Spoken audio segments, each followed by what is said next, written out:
రామ్, ఆ ఇంటి వాళ్ళకి అక్కర్లేంది నేనమ్మా, నువ్వు కాదు. ఆనంద్ చాలా మంచివాడమ్మా.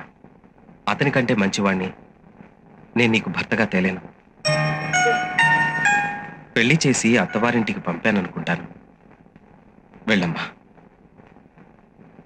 వెళ్ళు. అది మీ అమ్మ నడిచి నిల్లమ్మా. వెళ్ళ.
వెళ్ళలేను.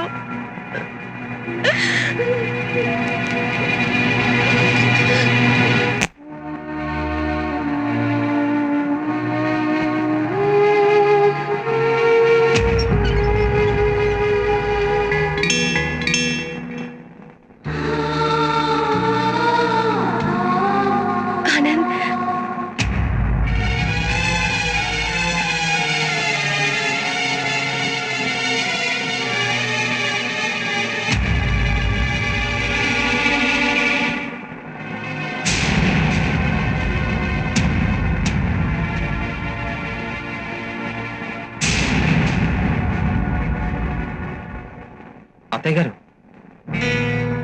మీరు వెళ్ళొద్దు. నేను చెప్పేది మీరు వినాలి. మసీదుకు వెళ్ళి నమాజ్ చేసేవాళ్ళు ప్రార్థన చేయడానికి చర్చికి వెళ్ళరు. వెళ్ళకూడదని ఎక్కడా లేదు, కానీ వెళ్ళరు. అక్కడ మతం అడ్డం వస్తుంది. దేవాలయం లాంటి ఈ ఇంట్లోకి నేను ఎప్పుడైనా రావచ్చు, కానీ రాలేదు. ఇక్కడ నేను చేసిన తప్పు అడ్డం వచ్చింది. మీనాక్షిని ఈ ఇంటి నుంచి తీసుకెళ్లిన రోజున అది ప్రేమ అనుకున్నాను. ఒక ప్రేమికుడుగా నేను చేసింది తప్పు కాదు అనుకున్నాను, కానీ అది తప్పని ఒక తండ్రిగా ఎప్పుడు తెలుసుకున్నాను. నా కూతుర్ని మీ తాతయ్య దగ్గరికి వెళ్ళిపో అంటే అది 10 గజాల దూరం వెళ్ళి తిరిగి నా వైపు చూసింది. ఆ 10 గజాల దూరాన్ని నేను భరించలేకపోయాను. అప్పుడు అనిపించింది, మీ కూతుర్ని మీ జీవితంలోంచి తీసుకెళ్ళి మిమ్మల్ని ఎంత బాధ పెట్టానా అని. భగవంతుడు తప్పుదిద్దుకునే అవకాశం అందరికీ ఇవ్వడు, కానీ నాకిచ్చాడు. ఆ రోజు మీ అమ్మాయిని తీసుకెళ్ళింది నేను, ఈ రోజు నా కూతుర్ని అప్పచెప్తున్నాను. జరిగింది మర్చిపోండి. మీరు నన్ను క్షమించకపోయినా ఎన్నో సంవత్సరాలుగా మీ క్షమాపణ కోసం ఎదురు చూస్తున్న మనిషి ఉన్నారు. ఆ మనిషినైనా క్షమించండి.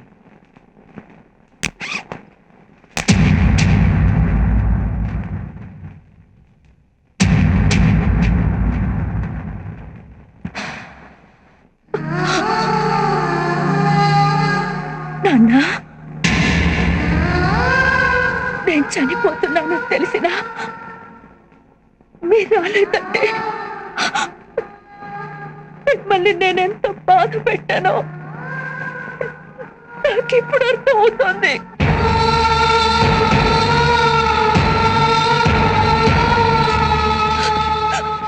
మీరు వస్తే మీ కాళ్ళ మీద పడి క్షమాపణ అడగాలనుకున్నాను. మీరు రారని తెలిసిపోయింది. నాన్నా, నేను పుట్టినప్పుడు మీ చేతుల్లో ఏడ్చుంటాను. ఇప్పుడు చనిపోతూ మిమ్మల్ని ఏడిపించి వెళ్ళిపోతున్నాను.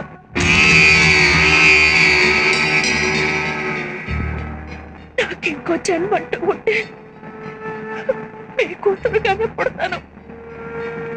మీ మాటే వింటాను. అమ్మా, నాన్నగారు చిన్న తప్పుని కూడా క్షమించరు. నన్ను క్షమించమని చెప్పమ్మా. మీనా